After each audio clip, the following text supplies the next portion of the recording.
네, 안녕하십니까. 미래학자 최윤식 박사입니다.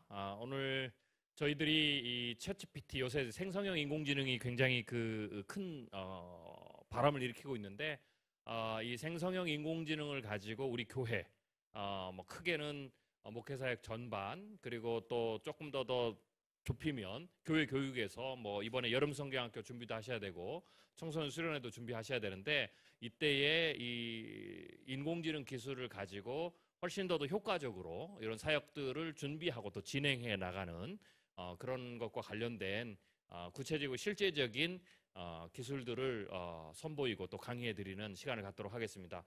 일단 제가 맡은 순서는 여러분들이 이제 구체적인 생성형 인공지능에 대해서 뭐 챗GPT부터 시작해서 빙챗이라든지 구글 바드라든지 또 이미지를 만드는 달리라든지 뭐 디퓨전이라든지 또 동영상을 만드는 인공지능이 있는데요. 이런 것들을 하나하나 구체적으로 배워가기 전에 제 강의는 좀 인트로덕션, 개요로 전반적인 이제 원리나 이론 또 그러한 것들이 어떤 영향을 미칠 수 있는지에 대한 이야기를 해보도록 하겠습니다.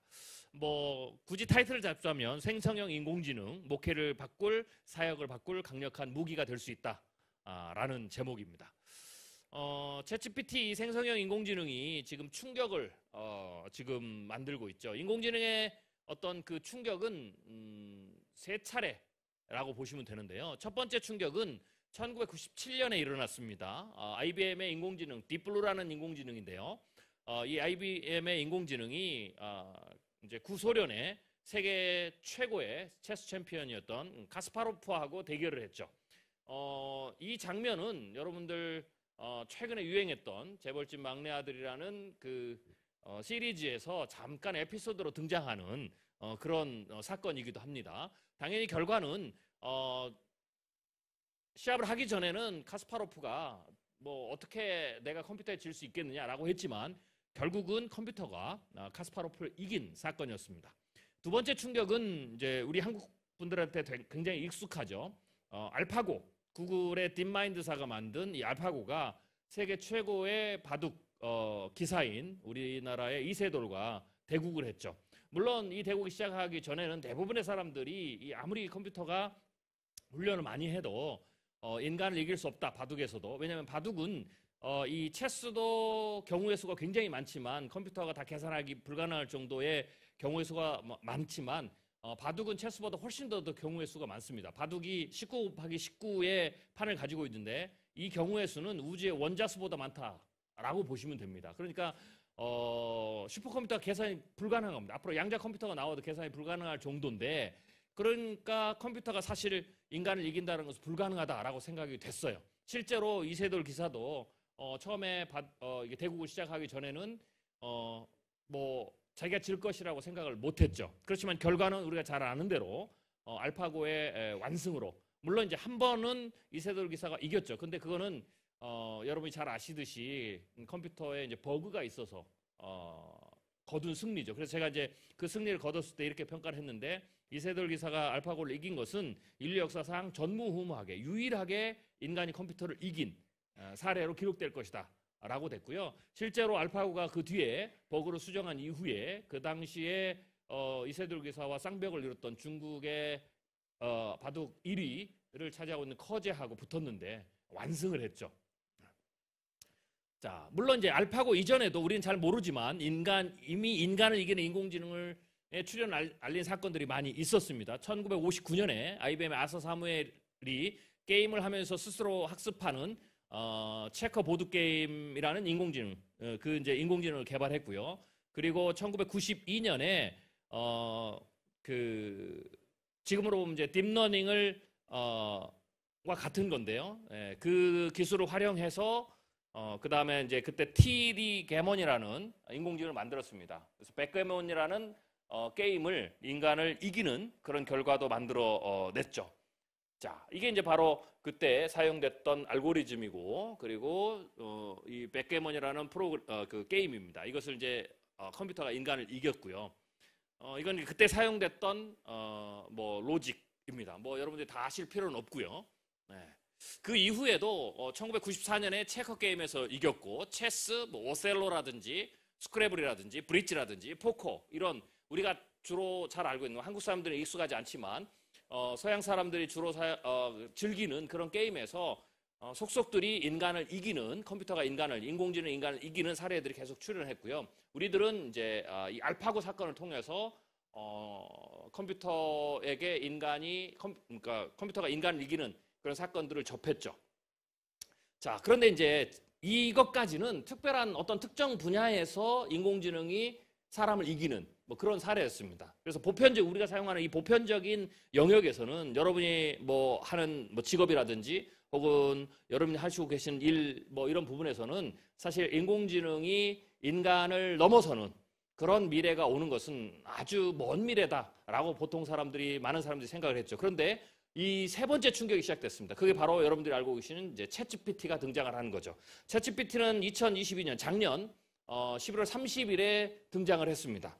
이 챗GPT는 생성형 인공지능이라고 얘기를 한다라고 보시면 되고요. 이 챗GPT가 등장하면서 이제 뭐 체스나 혹은 보드게임이나 혹은 뭐 바둑 정도의 어떤 그런 영역에서만 컴퓨터가 인간을 능가하는 그런 어떤 시대가 아니라 여러분이 하는 그 모든 일에 대해서 뭐 교회 사역도 마찬가지입니다. 목사님의 설교에서부터 시작해서 교육에 이르기까지 그 모든 영역에서 이제 인공지능이 인간과 협력하거나 혹은 인간보다 더 뛰어난 그런 어떤 역량을 발휘하는 그런 시대로 들어섰다라고 보시면 되고요. 그래서 저는 이제 이 사건을 어떻게 규정하냐면 인류 역사상에서 가장 처음으로 모든 사람들이 인공지능과 함께 일하는 그런 시대로 들어가는 그 신호탄을 알리는 사건이 바로 이 챗GPT의 출현이다라고 보시면 됩니다. 많은 분들이 이제 챗GPT가 가장 이제 유명하기 때문에 챗GPT 하나로 생각하고 계시는데 이 챗GPT가 나온 이후에 오늘 여러분이 강의를 들으시면 알겠지만 생성형 인공지능이 경쟁적으로 출연을 했습니다. 마이크로소프트사가 이제 발표한 빙이라든지 빙챗이라든지 그다음에 구글이 만든 바드라든지 그리고 또 우리나라의 네이버라든지 카카오라든지 심지어 우리 이제 SK 그다음에 LG, U+, 그리고 KT 이 3대 통신사들도 올해 안에 이 생성형 인공지능을 다 출시를 하거든요. 그래서 이제는 국내외 빅테크 기업들이 자사들만의 생성형 인공지능들을 계속해서 출시를 해서 서로 어떤 그 성능을 서로 이제 경쟁하는 이제 그런 시대로 들어가죠. 그래서 여러분이 생각하는 것보다 훨씬 더 빠르게 이 챗GPT를 위시로 한 이 생성형 인공지능의 기술들이 빠르게 상상되고 또 광범위하게 보급될 것이다 라고 보시면 됩니다. 굳이 제가 설명을 하면 10년 전으로 돌아가면 우리는 이렇게 얘기할 수 있습니다. 스마트폰을 사용하는 사람과 사용하지 않는 사람으로 둘로 나눌 수 있죠. 10년이 지난 지금은 이제 모두가 다 스마트폰을 사용하는 이제 그런 시대가 됐죠. 지금은 또 이렇게 나눌 수가 있습니다. 앞으로는 생성형 인공지능을 사용하는 사람과 그렇지 않은 사람으로 나눠질 수가 있겠죠. 그런데 이 생성형 인공지능이 보편화되는 것은 스마트폰이 뭐 10년 이상의 시간이 걸렸지만 이건 그 정도 걸리지 않을 겁니다. 앞으로 2, 3년 안에 이제 모든 사람들이 이 생성형 인공지능, 지금보다 훨씬 몇 배, 몇십 배 더 뛰어난 그런 생성형 인공지능과 함께 일하고 함께 살고 하는 그런 시대가 될 것이다 라고 보시면 될 것 같습니다. 자, 이렇게 된 것은 이제 인공지능은 여러분들이 미래는 갑자기 오지 않습니다. 우리가 뭐 생성형 인공지능이 나오니까 제가 아는 분들이 이 얘기를 하니까 갑자기 뭐 이런 기술이 등장했지 않았냐라고 얘기를 하는데 실제로는 그렇지 않습니다. 인공지능 기술은 1900년대 초반부터 시작이 됐고요. 지금은 제가 이렇게 그래프로 표시했는데 임계점, 특이점 통해서 발전의 속도가 굉장히 빨라지는 그러한 시점에 들어갔어요. 그 가운데서 지금 나온 게 2022년에 오픈 AI에서 발표한 챗 GPT입니다. 그리고 이 속도는 굉장히 빠르기 때문에 이 챗 GPT를 위시로 한 다양한 생성 인공지능이 지금 뭐 한 달이 멀다 하게 혹은 뭐 그러니까 주 단위로 성능이 굉장히 개선이 되고 있어요. 그래서 지금은 이 성능들이 굉장히 빠르게 개선이 되고 있어서 앞으로 1, 2년이 지나면 지금보다 몇 배, 몇십 배 더 나은 성능을 가진 그런 어떤 인공지능을 여러분들이 함께 사용하게 되실 것이다 라고 보시면 됩니다. 실제로 이 오픈 AI의 챗GPT도 작년에 2022년 11월에 출시할 3.5 버전이 출시됐는데 6개월 후에 그러니까 챗GPT4가 출시됐는데요. 그 성능이 월등하게 개선이 6개월 만에 월등하게 개선이 됐습니다. 그래서 이 지금 챗GPT4 같은 경우에는 모든 영역에서 이렇게 생각하시면 되는데요. 대학 대학생 혹은 대학원생, 공부 아주 잘하는 대학생, 대학원생 수준의 지식을 보유하고 있어요. 능력을. 그런데 앞으로 2, 3년이 지나면 이 수준을 넘어설 겁니다. 뭐 최소한 박사 수준의 또 어떤 영역에서는 교수, 특정 분야에서는 교수 수준의 어떤 지식을 보유하게 되고 그러한 인공지능과 함께 우리가 살아야 되는 그런 시대로 들어가겠죠. 목회로 본다면 이렇게 설명할 수가 있어요. 지금의 챗GPT는 내가 설교학을 전공했다 라고 하면 설교학을 신학부에서 4년간 공부한 학생들 중에서 굉장히 뛰어난 학생의 수준입니다. 지금도 이미. 혹은 대학원생 수준. 신대원을 졸업한, 뭐 예를 들면 교육 전도사입니다. 그러면 신대원을 졸업한 교육 전도사님, 그것도 교육학을 아주 전공했던 그 교육 전도사님의 수준 정도가 이미 지금 챗GPT의 성능이다라고 보시면 됩니다. 그런데 1, 2년이 지나면 어떻게 되겠어요? 박사과정, 박사를 수료한, 교육학 박사를 수료한, 설교학 박사를 수료한, 심지어는 조직신학 박사를 수료한, 박사 학위를 딴 수준으로 챗GPT가 올라간다라는 거죠. 그리고 좀 더 한 1, 2년 더 지나면 어떻게 되겠습니까? 신대원 교수 정도 수준의 능력을 보유하고 그러한 인공지능이 여러분의 사역을 돕는 시대가 됐다라고 보시면 됩니다. 제가 이제 기업에 가서는 이렇게 얘기하는데 많은 사람들이 이런 새로운 기술이 나오면 이러한 그 새로운 기술들이 인공지능이 내 일자리를 빼앗아갈 것이냐라는 이제 두려움을 많이 있습니다. 그런데 엄밀히 얘기하면 인공지능 기술과 인간의 대결이 아닙니다. 앞으로는 다시 말씀드리지만 인공지능과 인간의 기술의 대결이 아니고 결국은 인간과 인간의 경쟁으로 다시 수렴합니다. 그러면 인간과 인간의 경쟁이 뭐냐? 이 인공지능, 즉 생성형 인공지능을 사용하는 사람과 사용하지 않는 사람의 경쟁이다 이렇게 보시면 됩니다. 더 나아가서는 생성형 인공지능을 아주 잘 사용하는 사람과 그냥 일반적인 수준에 사용하는 사람과의 경쟁이라는 거죠.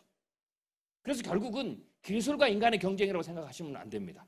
목회 영역, 사역 영역에서도 인공지능과 내가 인간이 사역의 경쟁을 하는 게 아니에요. 결국은 인간과 인간의 경쟁이다라고 보시면 됩니다. 자, 이 그래프는 새로운 어떤 그 기술이나 서비스가 나왔을 때 글로벌 사용자 1억 명을 돌파할 때 걸리는 시간이었습니다. 구글의 트랜슬레이트 번역이 78개월 걸렸고요. 그리고 MZ 세대를 포함해서 아주 열광적으로 사용한 인스타그램이라든지 인스타그램 같은 경우는 30개월 걸렸습니다. 그리고 틱톡 같은 경우는 9개월 걸렸는데 이 챗GPT는 2개월 걸렸습니다. 이거는 챗GPT 서비스 하나입니다. 제가 아까 생성형 인공지능 말씀드렸죠. 언어 모델만 아주 대표적인 게 오픈 AI에 나온 챗GPT, 그리고 구글의 빙챗, 그리고 구글의 바드, 마이크로소프트의 빙챗, 그리고 이제 메타도 내놓거든요. 그런데 이걸 다 합한 숫자가 아니라 그냥 한 서비스, 챗GPT 하나만 1억 명 돌파하는데 2달 걸렸다라고 보시면 됩니다. 그래서 이건 거의 광풍이다. 일부의 분들은 이게 그냥 잠깐 유행으로 끝날 거라고 생각하는데 절대로 이 유행이 아닙니다. 다시 말해서 챗GPT는 경쟁에서 탈락해서 사람들에게 멀어져 갈 수가 있어요. 사람들이 안 쓸 수는 있어요. 그렇지만 생성형 AI는 대세입니다. 그래서 그 두 가지를 구별할 줄 아셔야 돼요. 그래서 챗GPT에서 어떤 문제가 생긴다, 사람들이 싫어한다, 이런 걸로 그러면은 생성형 인공지능 시대는 끝나는구나 이렇게 생각하시면 절대 안 된다라는 거죠. 그래서 이 챗GPT의 성공의 유무와 상관없이 생성형 인공지능은 이제 대세가 되고 모두가 다 쓰게 되는 시대입니다. 그러면 만약에 이게 유행이 아니라 대세라면 어떻게 될까요? 먼저 쓰시는 것이 굉장히 중요하다라고 보시면 됩니다. 제가 이제 교회를 돌아다니면서 교회 이제 목사님들 저번에 이제 제가 어제도 이제 한 지방에 있는 교회에 가서 제가 이제 강의를 했는데요. 그때 이제 목사님들하고 얘기를 했는데 제가 이제 그분들은 말씀드렸어요.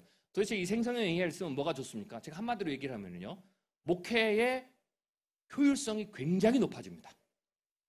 목회를 생산성 이렇게 이제 말하기는 좀 그러니까 목회의 효율성이 굉장히 높아진다라는 거죠. 그럼 그게 뭐냐라는 거죠. 목회를 하다 보면 만약에 여러분들이 이제 여름 성경학교를 준비한다고 생각해 보세요.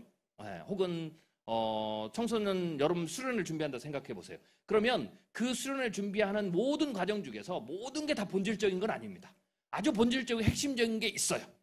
사역자로서 그게 예배가 될 수도 있고 혹은 메시지가 될 수도 있고 하는 거죠. 그렇지만 그거 하나만으로는 우리가 성경학교나 수련을 할 수 없잖아요. 전체적인 패키지가 만들어져야 되죠. 그렇기 때문에 그 본질적인 걸 중심을 두고 나머지 부분들은 본질은 아니면 반드시 해야 될 일이 굉장히 많아요. 근데 그것을 단위로 다 쪼개보면 사실 그냥 등가로 보면 본질적인 것은 한두 개고 나머지 부분들이 꽤 많아요. 그런데 우리가 인간이기 때문에 일을 하다 보면 나머지 것들이 본질이 아니지만 본질을 살리기 위해서는 나머지 것들이 비본질적이거나 혹은 조금 뭐 꾸미기 위한 거지만 그런 부분에 대해서 물리적인 시간을 굉장히 많이 들여야 된다는 거죠. 그러다 보면 어떻게 되겠어요? 진짜 중요한 본질적인 내가 말씀을 준비한다든지 혹은 예배를 준비한다든지 뭐 이런 것들이 있을 텐데 그 본질적인 부분에 물리적으로 사역자나 혹은 교사들이 시간을 내는 게 한정이 돼요. 그러면 그만큼 어떻게 되겠어요? 그 부분에 대한 퀄리티가 달라지겠죠. 그러면 생성의 인공지능은 뭐냐면 왜 목회와 사역의 효율성이 굉장히 높아지냐면 이 본질적이지 않은 부분들을 그렇지만 반드시 해야 되는 부분들을 인공지능이 인간이 하는 것보다 10분의 1, 100분의 1의 시간으로 혹은 노력으로 혹은 비용으로 처리해 준다는 거죠. 그럼 뭐가 남을까요? 비용의 효율성도 남고 또 하나 시간이 남죠. 내가 그것을 하는데 비본질적인 것을 하는데 걸리는 시간이 10분의 1 주고 100분의 1을 준다면 그 나머지 시간은 내가 어떻게 되겠어요? 정말로 중요한 것에 더 온 힘을 쏟을 수가 있겠죠. 설교 준비에 더 온 힘을 쏟을 수가 있고 예배 준비에 더 온 힘을 쏟을 수가 있고 하는 거죠. 그러니까 어떻게 되세요? 전체적으로 사역의 열매가 더 좋아진다는 거죠. 그래서 이것은 하는 것과 안 하는 것은 엄청난 큰 차이가 난다. 라는 하는 거죠. 그래서 그런 측면에서 이게 제가 여름 수련회나 청소년 뭐 수련회, 여름 성경학교만 말씀드렸지만 이게 목회 전반에 있어서 그런 효과들을 낸다. 오늘 여러분들이 제 강의 이후에 5명의 아주 유능한 강사님들이 각각 하나씩 맡아서 설교부터 시작해서 교육 기획까지 하나씩 가르쳐 드릴 텐데 바로 그러한 부분들을 여러분 배우시면 그러한 효과들을 지금 당장 올 여름 사역부터 내실 수 있다라고 보시면 됩니다. 그런 측면에서 이거는 선택이 아니라 반드시 사용하시는 것이 좋다라고 추천해 드립니다. 자, 그렇지만은 지금은 혼란기가 있어요. 왜냐하면 여러분들이 뉴스를 들으면 뭐 챗GPT가 뭐 질문했는데 오답을 낸다라든지 혹은 가장 대표적으로 환각 증세, 거짓말을 뭐 아주 뭐 자연스럽게 한다든지 뭐 이런 이제 그 부작용들이 있죠. 그래서 이걸 써야 되느냐 말아야 되느냐. 또 하나는 어떤 분들은 이게 뭐 좋다고 해서 들어가서 내가 질문을 했는데 너무 뻔한 답만 나오더라 라는 거죠. 그래서 이런 부분들 때문에 사실은 이게 찬반에 혹은 심지어는 어떤 인공지능 아주 전문가들이 이러한 생성의 인공지능이 인류에게 굉장히 해악이 되고 심지어는 핵폭탄보다 더 무섭다라고 말하는 그런 어떤 이야기들이 나오니까 지금은 이걸 써야 되느냐 말아야 되느냐 이런 이제 혼란들이 있는 거죠. 그런데 그건 사실 혼란에 불과하고요. 시간이 지나면 그러한 부분들은 전부 다 개선될 것이다 라고 보시면 됩니다. 자, 그러면 여러분들이 이제 제 강의 이후에 5개의 기술적 강의를 듣기 전에 그것을 잘 이해하시려면 이걸 잘 쓰시려면 원리를 아셔야 됩니다. 예를 들면 원리를 아느냐와 모르느냐는 굉장히 중요한 차이가 있는데 아까도 말씀드렸듯이 혼란 중에 하나가 뭐냐면 내가 챗GPT를 들어가 썼더니 혹은 빙챗을 들어가 썼더니 구글의 바드를 들어가 썼더니 혹은 이미지를 생성하는 그 생성형 인공지능에 내가 명령을 내렸더니 생각보다 답변의 수준이 혹은 퀄리티가 굉장히 좀 기대 이하더라 라는 어떤 그 경험을 하신 분들이 있을 거예요. 그거는 제가 분명히 말씀드리지만 이 원리를 잘 이해를 못 하셨기 때문에 그 인공지능이 최대의 퍼포먼스를 낼 수 있는 명령을 내가 못 내려서 나온 결과물이에요. 그러니까 내가 질문을 잘 던질수록 좋은 답이 나오는데 내가 너무 질문을 이 생성형 인공지능에게 좋은 답을 얻어낼 수 있는 좋은 질문을 내가 아직 찾아내지 못했기 때문에 그런 결과들이 나온 것이다 라고 보시면 됩니다. 그러면 내가 이 생성형 인공지능에게 좋은 결과를 얻어내기 위해서는 어떻게 질문을 던져야 되느냐. 구체적인 것들은 이후에 강의에서 강사님들이 그걸 우리가 이제 프롬프트 엔지니어링이라고 그러거든요. 그런 부분들을 하나하나 가르쳐 드리겠지만 그럼에도 불구하고 원리를 아시면 이래서 좋은 답이 안 나오는 거야. 이렇게 하면 좋은 결과가 나오는구나 라는 것을 여러분들이 알게 되실 겁니다. 그래서 원리를 간단하게 몇 가지만 좀 알려드리겠는데요. 자, 인공지능은 단순한 원리입니다. 인공지능의 원리부터 좀 설명을 드리면 인공지능은 분류, 군집, 회귀 이 3가지 기능만 합니다. 분류는 남자와 여자를 분류한다 할 때 분류고요. 그 다음에 군집은 빨간색 옷을 입은 사람, 파란색 옷을 입은 사람들끼리 묶는 거 이게 이제 군집이죠. 그 다음에 회귀는 평균선을 긋는 겁니다. 과거의 데이터를 가지고 평균을 내서 앞으로 미래에도 그럴 것이다. 그래서 사실 인공지능은 분류, 군집, 회귀 이 세 가지 능력만 있고요. 이 세 가지의 반대로 쓰면 이상 신호 탐색이라는 그런 이제 결과들이 나오죠. 그래서 이 세 가지 기능만 한다라고 보시면 되고요. 이거는 이제 인공지능이 작동할 때 이 인공지능 신경망 우리가 이제 딥러닝이라는 얘기를 많이 들으셨을 텐데요. 이 인공지능 신경망의 원리를 보여드린 거고 이것도 수학적으로 구현하는 거고요. 그 원리도 사실은 뭐 보시면 굉장히 어렵게 우리가 싫어하는 어려워하는 수학이 있지만 사실 수학적으로 보면 사실 어렵지 않은 뭐 행렬이라든지 그 다음에 그 통계라든지 뭐 그 다음에 기본적인 이차함수 뭐 이런 게 들어가 있습니다. 그래서 여러분들 이걸 다 아실 필요는 없지만 이것을 인공지능이 작동하는 게 인간의 뇌가 작동하는 부분들을 수학적으로 구현해서 소프트웨어적으로 구현한다라고 보시면 됩니다. 이것도 이제 학습하는 방식이고요. 자, 그런데 이게 사실 인공지능의 가장 핵심적인 그런 원리들. 근데 이 단순한 원리인데 왜 이렇게 강력해지느냐라고 했을 때 이 단순한 원리들을 강력하게 만드는 세 가지 힘이 있는데 그게 바로 빅데이터, 그리고 딥러닝, 그다음에 슈퍼컴퓨팅입니다. 데이터를 엄청나게 많이 넣어서 학습을 시키니까 효율성이 굉장히 높아지는 거고요. 그리고 인간이 학습하는 혹은 지능을 발휘하는 그 원리를 잘 이해해서 소프트웨어적으로 구현해서 그 부분 때문에 딥러닝이라고 하는데 그 부분 때문에 강력해지는 거고 그리고 이 계산 능력을 어마어마하게 할 수 있는 지금의 슈퍼컴퓨터 같은 경우는 초당 100경번 정도 연산을 하거든요. 그런 강력한 슈퍼컴퓨터 계산의 능력들을 활용해서 단순한 원리지만 굉장히 높은 수준의 퍼포먼스를 낸다라고 보시면 될 것 같습니다.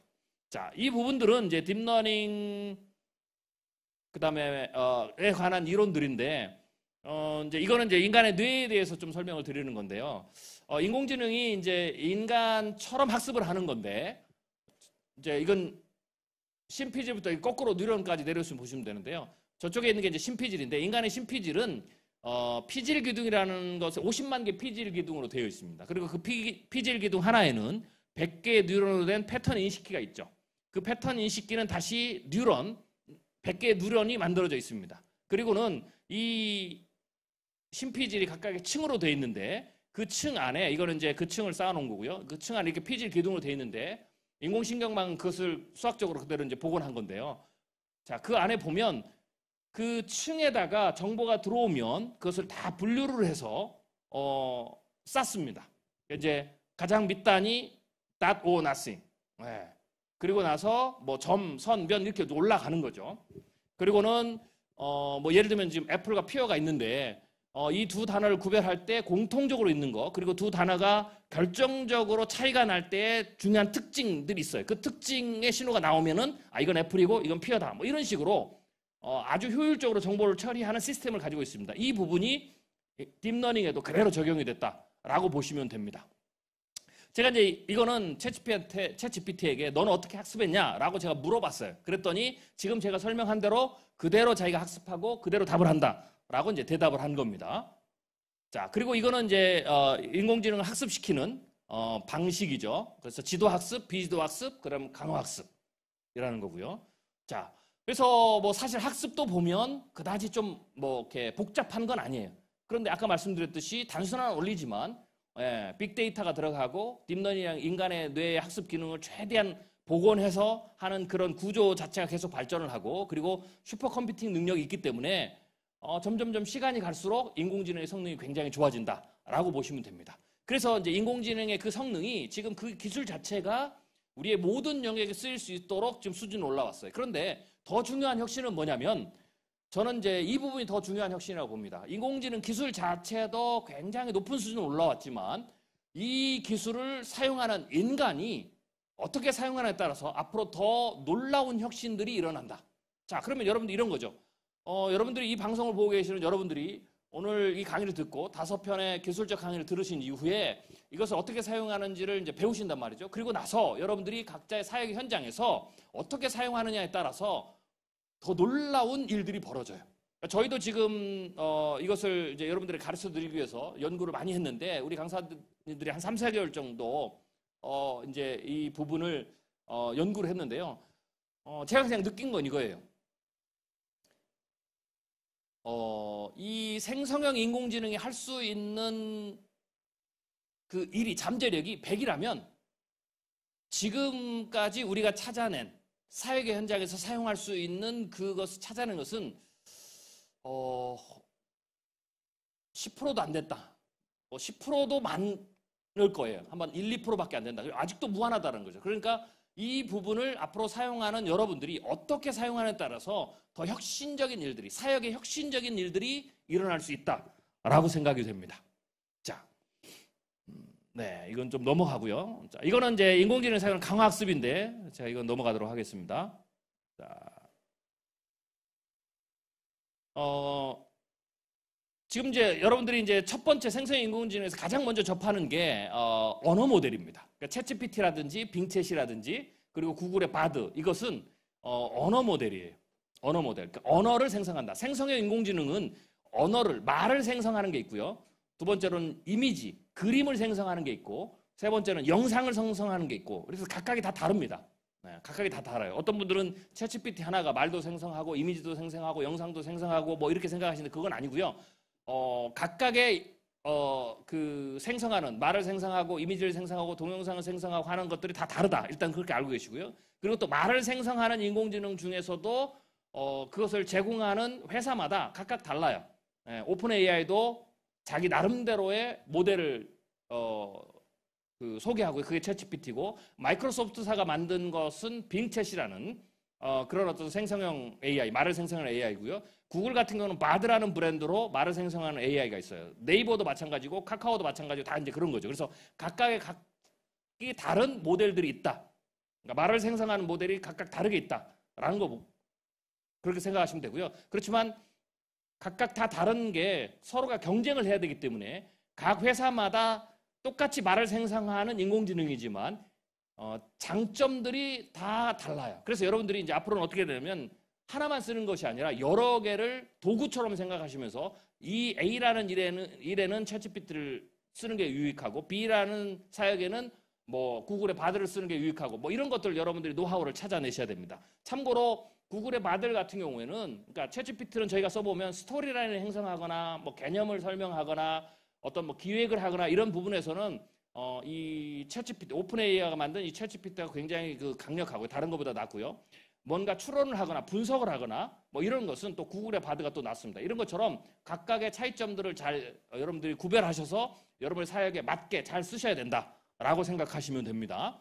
자, 그러면 제가 이제 언어 모델에 조금 더 설명을 드릴 건데, 언어 모델이 어떻게 작동하는지를 여러분이 아셔야 되니까요.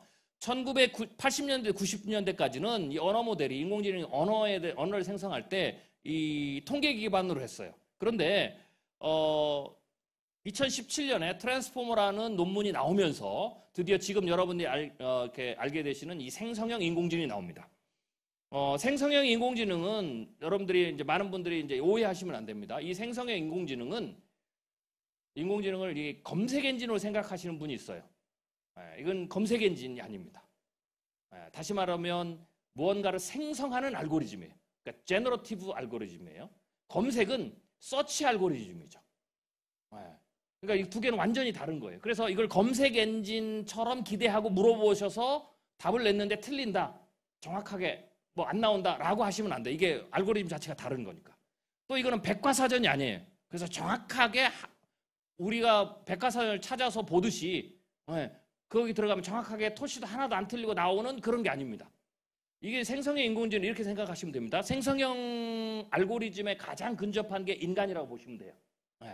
여러분들이 이제 학교에서 예를 들면 교육학을 공부를 했어요. 기독교 가서 기독교 교육 공부했어요. 그러면 학교에서 교수님이 가르쳐준 거 혹은 교과에서 나온 것을 완벽하게 여러분들 1장부터 끝장까지 토시 하나 안 틀리고 다 외워서 여러분들 사역을 하신 게 아니잖아요. 학습을 하는 거예요. 중요 개념, 그다음에 사용 방식, 그런 것들을 학습을 잘해요. 그래서 공부를 잘하는 학습을 잘하는 학생들은 그 개념 정리를 굉장히 잘하는 거죠. 그리고 그 개념을 잘 다른 것과 연결해서 사용할 수 있는 거죠. 그러다 보면 내가 아무리 그렇게 공부를 잘하는, 심지어는 교수님도 어떤 특정한 영역에서 뭐 사건에서 연도를 물어보면 틀릴 수 있어요. 챗GPT 틀려요. 그게 검색 알고리즘은 틀리면 안 돼요. 백과사전이면 틀리면 안 되죠. 그런데 생성형 인공지능이니까 틀리는 게 맞아요. 교수님이 어떤 중요한 인물에 대해서 스펠링이 좀 틀렸다든지 그 사람의 그 학자의 이름을 다른 학자가 혼돈했다든지 혹은 그 사람의 출생 연도를 모른다고 해서 교수님 실력이 없네요. 이렇게 안 하잖아요.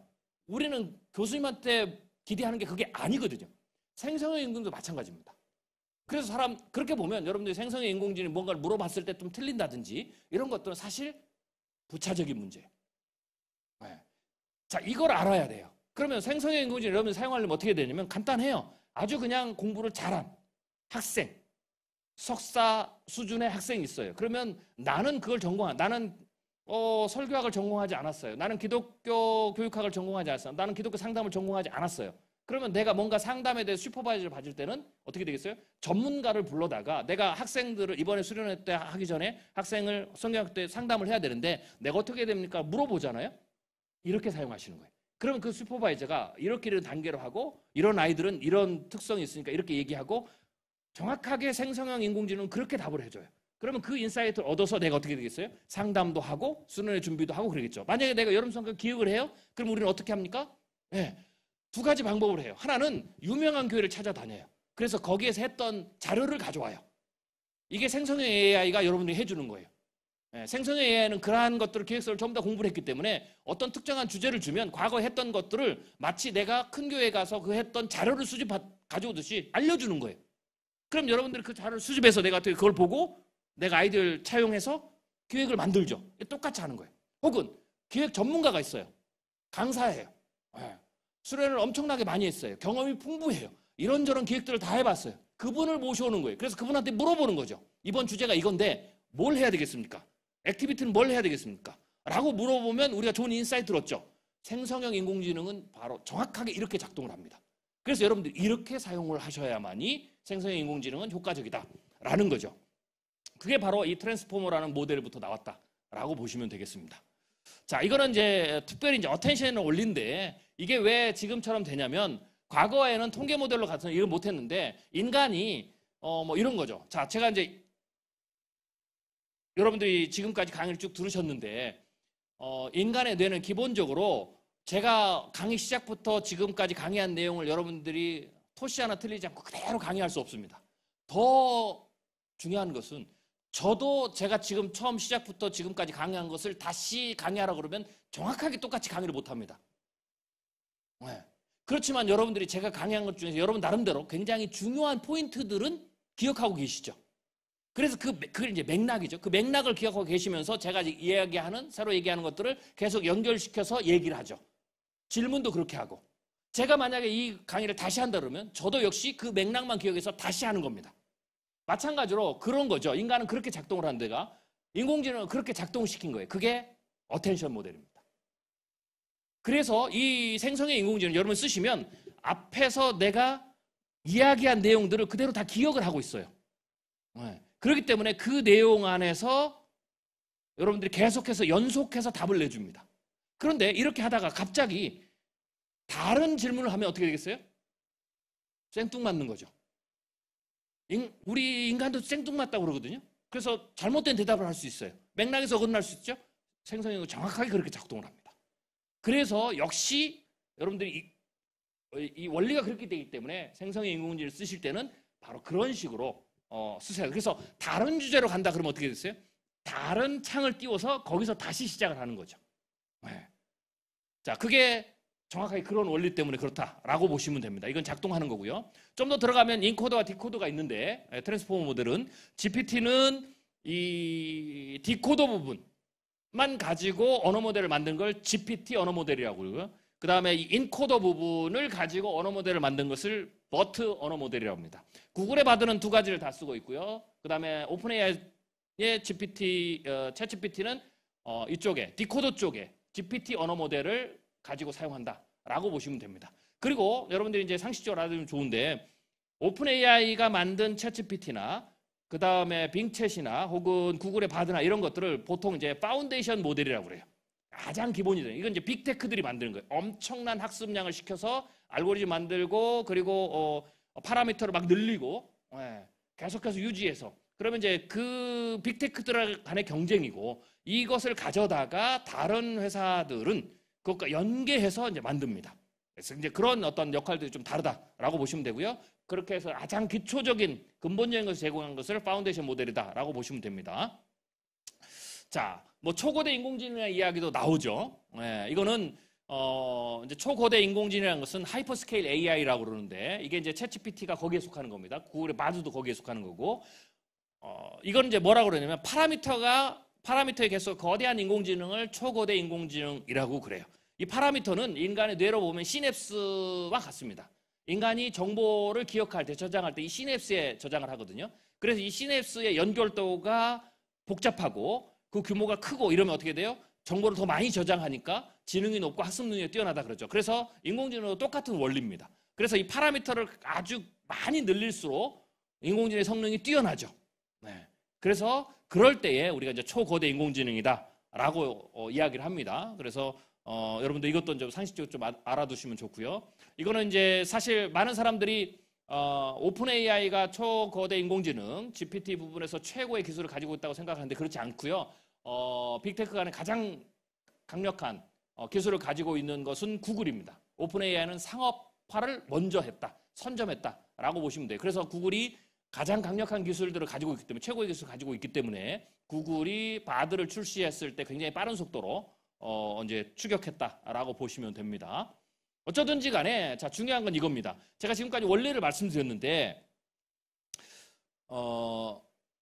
지금 인공지능 기술은 제가 처음에도 말씀드렸죠. 임계점을 통과했어요. 임계점이라는 것은 특정한 시기에 발전의 속도가 이전 속도보다 2배, 3배 이상 폭발적으로 늘어나는 그래서 발전 속도가 굉장히 빨라지는 거죠. 그래서 지금 생성형 인공지능은 갑자기 태어난 것이 아니고 1900년대 거의 100년 전부터 연구가 시작된 그 인공지능이 임계점을 넘어서 인간의 어떤 지적인 능력을 수행하는 데 있어서의 우리가 피부로 느꼈을 때 이게 유익하다, 쓸만하다라고 하는 수준으로 지금 진입했습니다. 그리고 그 속도가 저희가 모니터링한 바에 의하면 굉장히 빠르게 진행되고 있다라고 보시면 됩니다.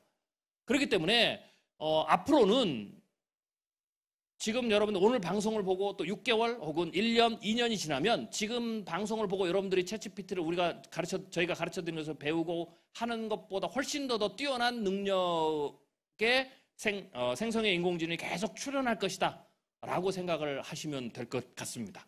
자, 그게 바로 이러한 원리들 때문에 그렇다라고 보시면 되겠습니다. 자, 정리를 해보겠습니다. 제가 이제 간단한 원리를 말씀드렸는데 여러분들이 꼭 기억하셔야 될 건 이겁니다. 두 가지인데요. 하나는 생성형 인공지능의 출현은 인류 역사상 최초로 모든 인간이 모든 영역에서 그것은 목회와 사역 다 포함하고요. 모든 영역에서 이제 드디어 인공지능과 함께 일하는 그런 시대로 들어섰다라고 보시면 됩니다. 그래서 이 말은 결국 교회 사역에도 목회 전반에도 이제는 인공지능과 함께 사역하는 시대가 열렸고 이제는 그 인공지능을 얼마나 잘 활용하느냐에 따라서 목회의 효율성 혹은 사역의 효과성에 차이가 나는 그런 어떤 시대로 들어섰다라고 보시면 되고요. 그렇기 때문에 이 부분들은 피해갈 수 없고 대세이기 때문에 반드시 빨리 여러분들이 배우셔서 즉각적으로 현장에 사용하시고 사용하셔야만이 적용하셔야만이 도움이 되고 그것을 빠르게 사용하고 잘 사용하실수록 최대의 유익을 얻는 대상이 누구냐? 바로 여러분이 지도하는 여러분이 가르치는 아이들이고 성도들이다라고 보시면 될 것 같습니다. 두 번째로 이 생성인공지능은 검색 엔진이나 백과사전이 아니다라는 거죠. 여러분이 대하실 때 아주 내가 원하는 분야에 그게 어떤 부분이든 지금 현재로서는 대학생, 아주 똑똑한 대학생 혹은 대학원생 수준 예를 들면 챗GPT4 같은 경우는 이미 미국에서 우리나라 보면 사법고시라든지 혹은 의사시험이라든지 이거 다 통과했거든요. 그럴 정도의 아주 뛰어난 지식을 가지고 있어요.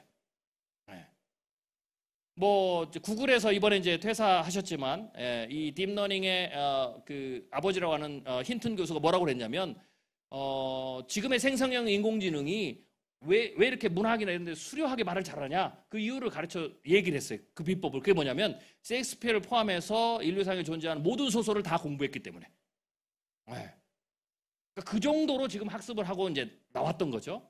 그래서 그런 능력들을 가지고 있기 때문에 이거는 그 생성의 인공지능은 검색 엔진이나 혹은 백과사전이 아니라 인간의 아주 똑똑한 어떤 모든 분야에서 여러분이 원하는 모든 분야에 있어서 대학생, 대학원생 수준 또 지나가면 이제 박사 수준이 되겠죠. 그렇게 점점점 공부를 잘한 학생 혹은 교수 수준이기 때문에 그러한 이미지를 생각하고 사용하셔야 된다는 거죠. 네. 이 말은 이렇게 해도 돼요. 결국은 이 생성의 인공지능을 사용할 때 가장 중요한 게 내가 질문을 해서 좋은 답, 어떻게 보면 뭐 이렇게 표현하면 좀 그렇지만 일을 시키는 거거든요. 똑똑한 학생이긴 해요. 네, 똑똑한 학생이 왔어요. 여러분을 도우러, 사역을 하러 도우러 왔는데 여러분들이 그 학생에게 어떤 그 미션을 줘야 되는데 미션을 줄 때는 근데 이제 이 학생은 자기가 자율적으로 알아서 사역을 하는 게 아니에요. 여러분이 지시를 잘해야 돼요.